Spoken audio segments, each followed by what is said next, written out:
Okay, good evening, everybody. Shalom Aleichem. Welcome back to another week of this exciting career exploration series hosted by JobMap. And continuing with our pattern of interviewing local community members that are in exciting career paths, this week I'm excited to bring to you all the rage right now. Cybersecurity is one of those career paths that has taken off of late. Every company needs a team, an individual to protect their website and to protect their assets from cyber thieves. And it's a really very fast-paced, fast-growing industry with tremendous opportunity. And I've actually had the pleasure of watching tonight's guest, Mikhail, on his journey. He started off, and we could probably do a separate interview. He started off as an IT professional, and he segued from there into cybersecurity. And he's here tonight to share with us his journey and the opportunities in the industry in cyberspace. And so without further ado, I'd like to welcome Mikhail. Mikhail, welcome. Thank you for joining us tonight. I know your time is limited, so we'll try to keep this as concise as possible. Unmute yourself, please, and say hello. Hello, thank you, Rabbi Werdy, and thank you to the Greater Crown community and everyone who's joining us virtually. It's a real honor and pleasure to be here to finally give something back after having received so much from CHYE. Okay, awesome. Let me just ask you, could you get a little closer to the screen? Like you're a little far away and you're a little bit fuzzy. If you come a little closer somehow, we'll get a little bit of a better view of your shining countenance. Better? Okay, yes. So let's just dig right into it. Because our time is limited and it's so easy to possibly, diverge off topic. I know because you could talk about IT. Just share your journey, how you got started, talk about IT quickly, and then, tell how you got from IT into cybersecurity. So go for it. Okay, so in 10 words or less. My background was actually in music. I grew up playing piano, performing. I actually went to music school, conservatory in Boston for a year for that. At some point, I got disillusioned in the musical world, began my Baal Tshuva journey, ended up in yeshiva and Seagate primarily, got married, went to Kollel, and found myself in a situation where I had to make money. So I tried monetizing my skills by teaching piano. I started a piano studio here in Crown Heights. Actually, benefited tremendously from some marketing advice I got at CHYE about how to attract your target audience and target students, but more about that later. And at some points, I realized that it just simply was not making enough. There's only so many hours in the day you can teach.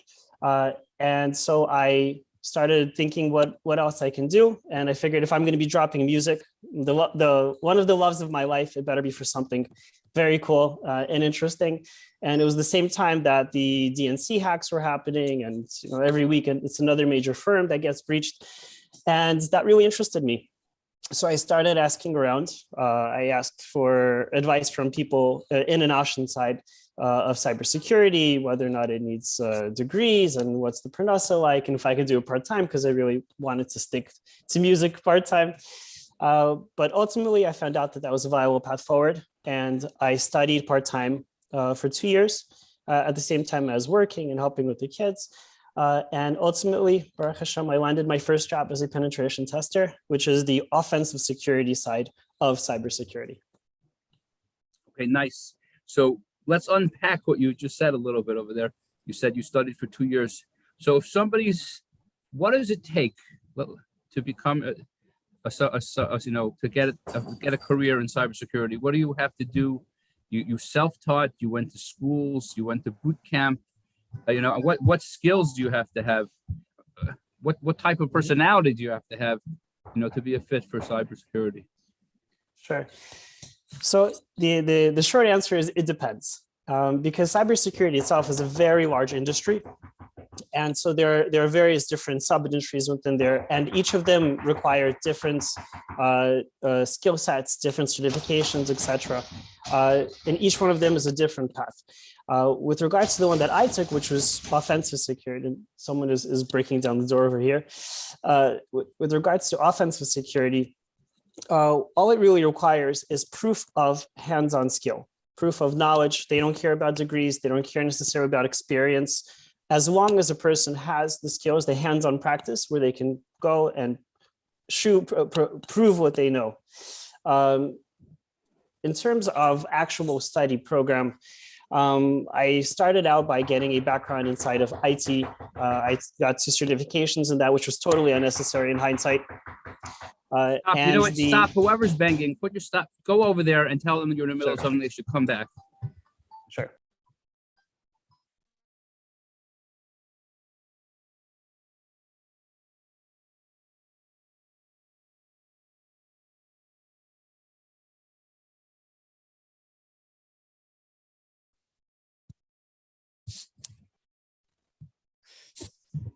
Apparently, they liked so much what I was saying, they brought me some sushi. So taking a step back.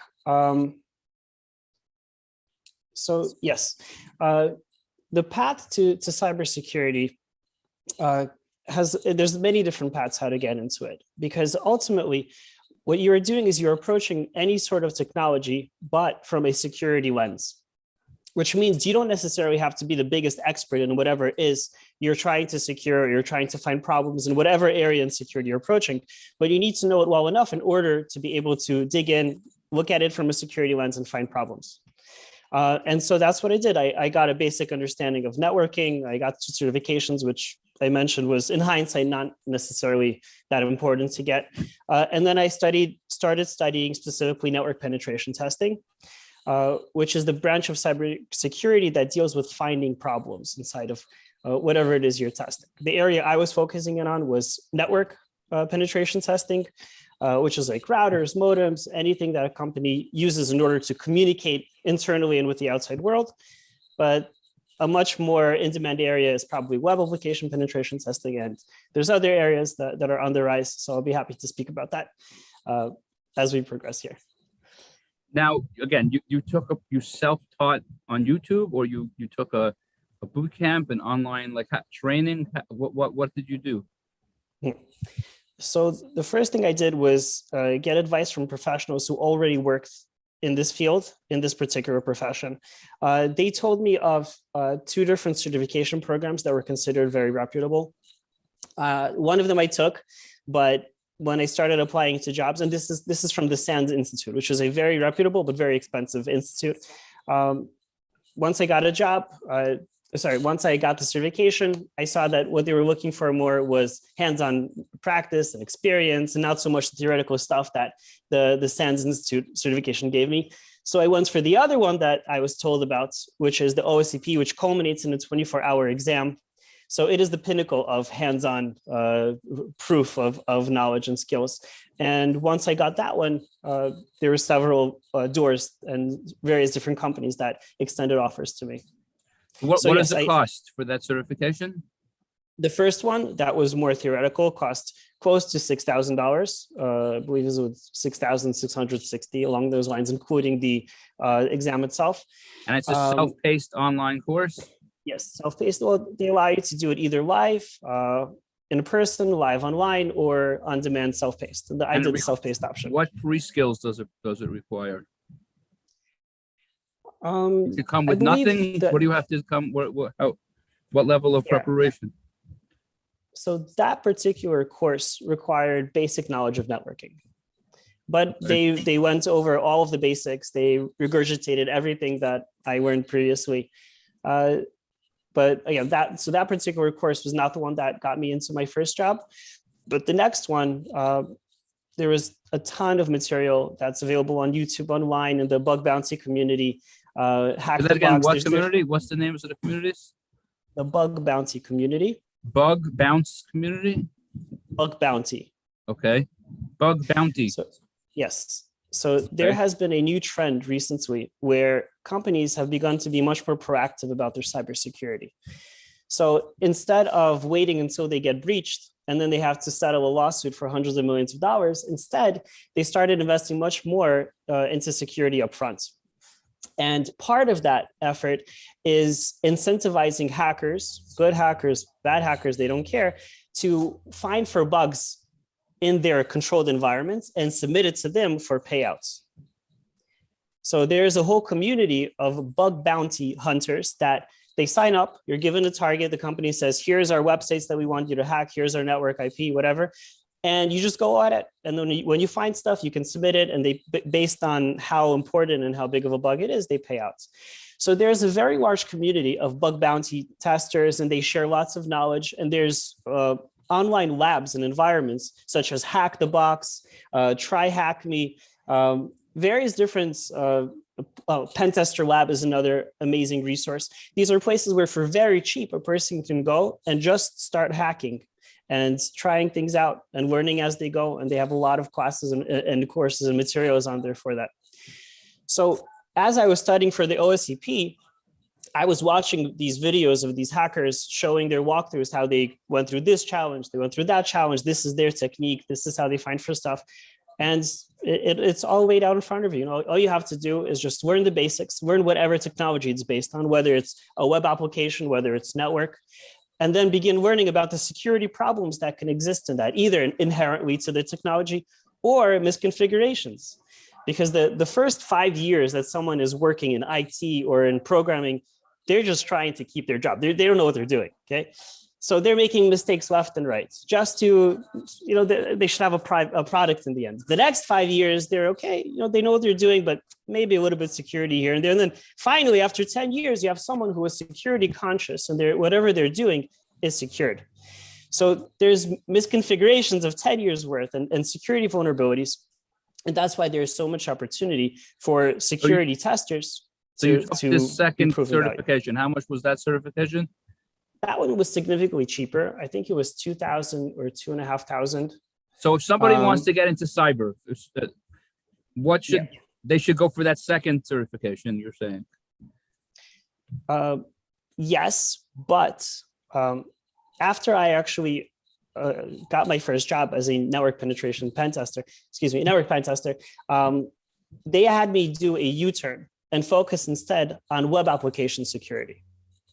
And so what I started doing, and this is what I recommend to friends who ask me about getting into security, is start by learning a language, then learn a web framework, say Python, then a web framework that automates a lot of the web server internet stuff, such as Flask or Django. Build 1 or 2 sample web applications on your own, and then go straight for some sort of web application specific course, such as like Pen Tester Lab that I mentioned above, or any of these bug bounty resources and programs.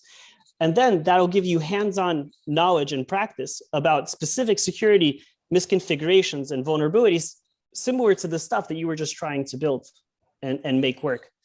That seems to be really where the most demand is. So I've worked now for 3 years. The most demand, even without certification, you're saying, or that certification? Yeah, I have had colleagues that had some programming experience, and then they just learned web application security on the side. They were hired by the company that I was working for, even without having any certifications.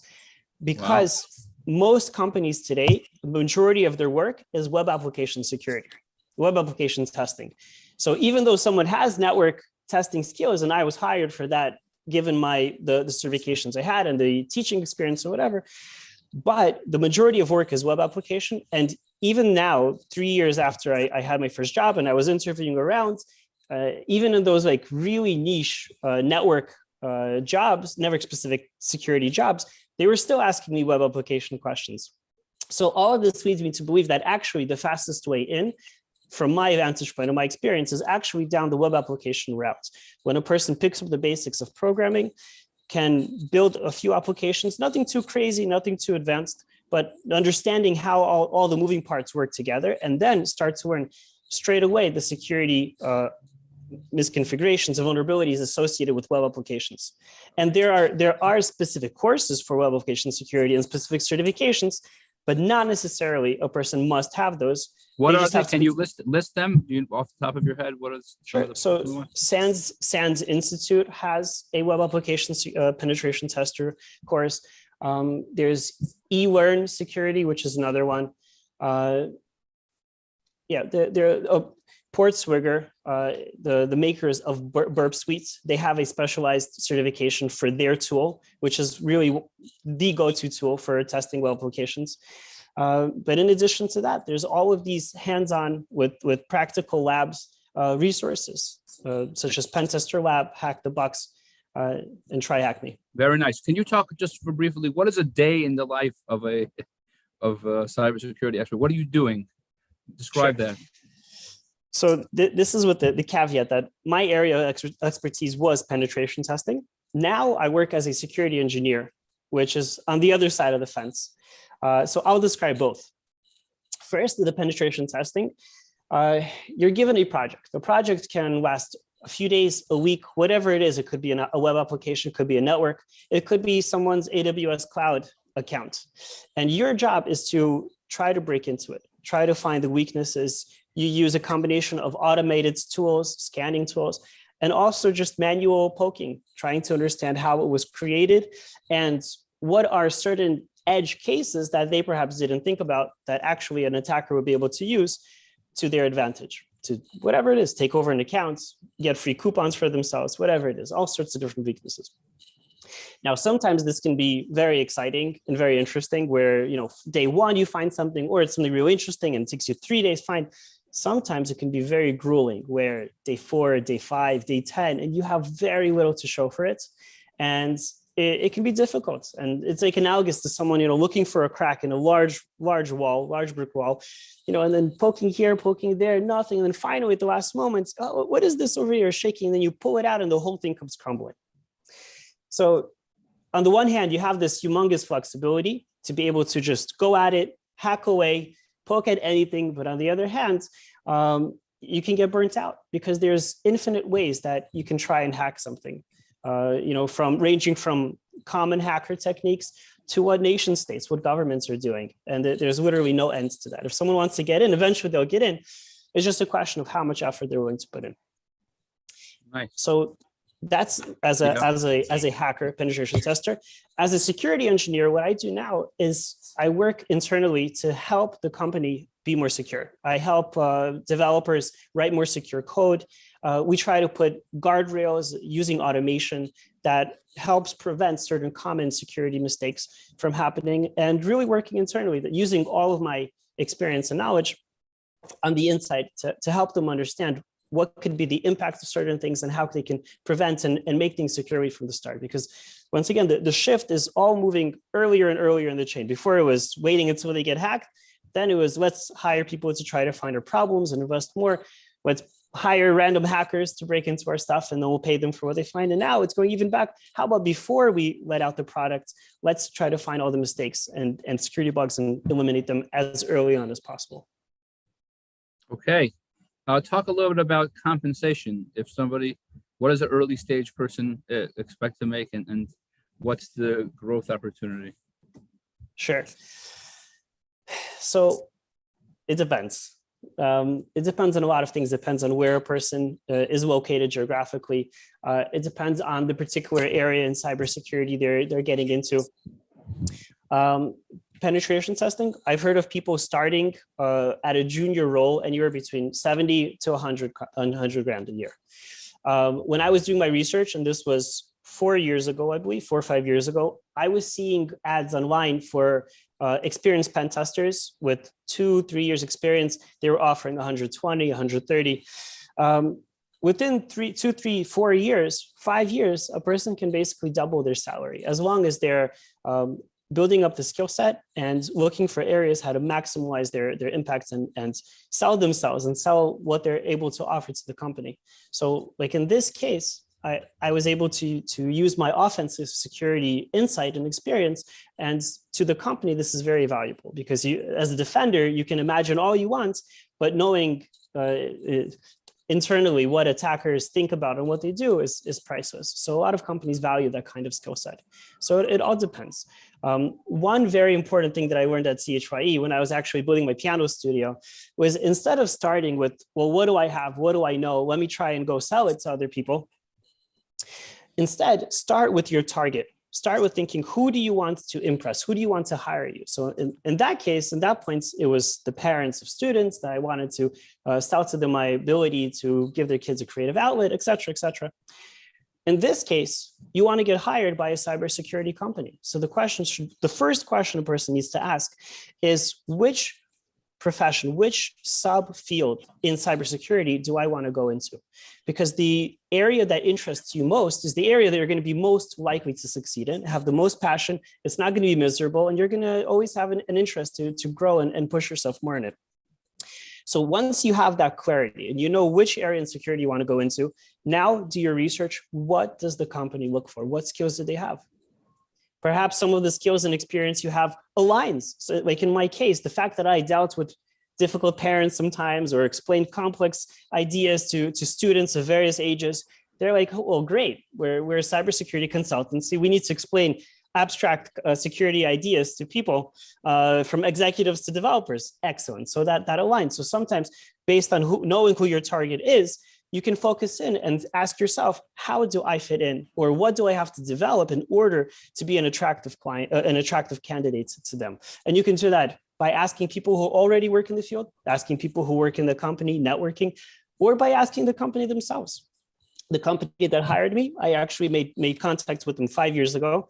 They sent me a free ebook. They said, network stuff is very good, but we need web app pen testing skills. And they actually gave me a free ebook towards that. And they said, let us know when you skill up and we'll speak to you then. So that's the best way a person can find out what the most important skills are to pick up, what certifications the company cares about or doesn't care about, and to save themselves a lot of wasted time and effort. Very nice. This will be a final question. Just working out there in corporate America as a Orthodox Jew, are you finding how do you find that? Interesting. You should ask that. I'll tell you, when I was interviewing out this last round of interviewing in companies, I just started a new company 2 months ago, and they asked me many different questions. And one of the last questions they asked me was, "Teach me something."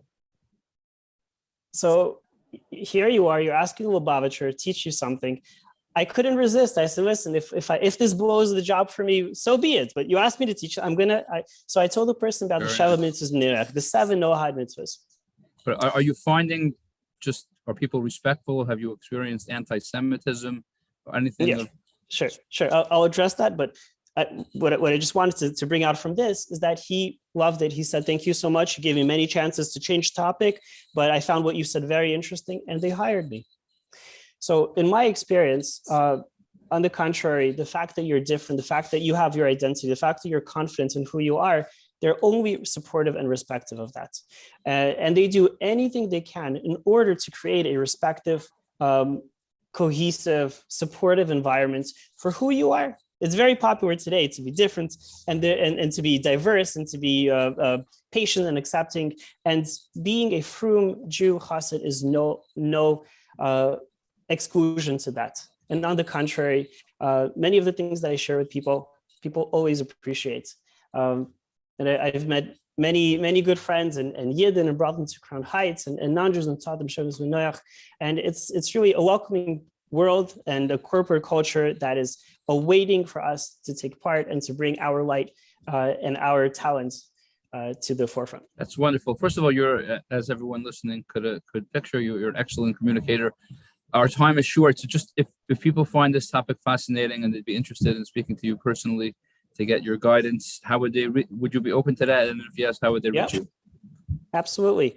You can reach me by email, Michael Pais, that's with a K, MIKHOELPAIS @gmail, or through Rabbi Wordy. You can reach out to me if you get my phone that way as well. And I'm always happy to help and guide.